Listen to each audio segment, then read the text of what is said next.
وهنستمر في مصر الى ما لا نهايه، مش 74 سنه زي المره.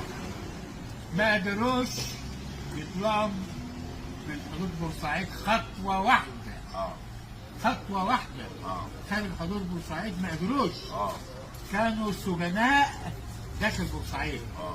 شعب بورسعيد حكم على الانجليز بالسجن داخل بورسعيد، وبدل ما يقعدوا الى ما لا نهايه ما قعدوش اكتر من شهر. طب اقول لك كلمه. وهربوا من الموت. وهربوا من الموت. كانوا اصلا بورسعيد. العرب ده كان معقد المقاومه، دول اللي معاهم السلاح الروسي ومعاهم الذخيره وهم اللي بيجروا جوه البيوت. واستبح اكبر درع كان حاميهم ايه؟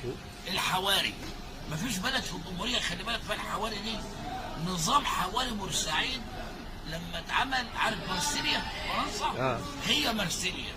الحواري الحاره والشارع يقول لك 10 وشارع 14 نظام عالمي. فهم يجروا في الشوارع الواسعه لان معاهم عربيات جيب ومدرعات، ما يقدروش يخشوا الحواري.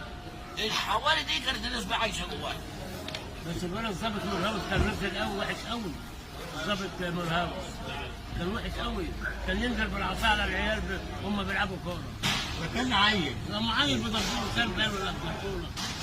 كان وحش قوي. نيجا. بطولة واليابس ايه؟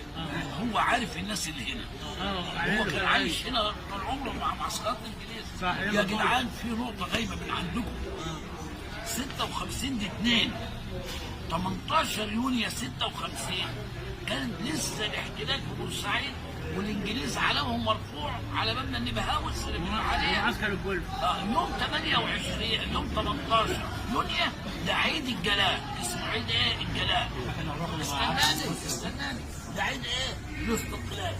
بورسعيد اترفع العلم المصري 18 يونيو. قعدوا كم شهر؟ 3 باين وخلصوا. يعني انت كنت محتل لغايه 18 يونيو 56. قاعدين معاك في الشارع هنا.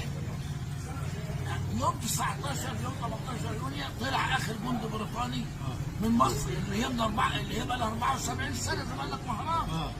ما عدتش 3 شهور ورجعت الحرب تاني. واضح؟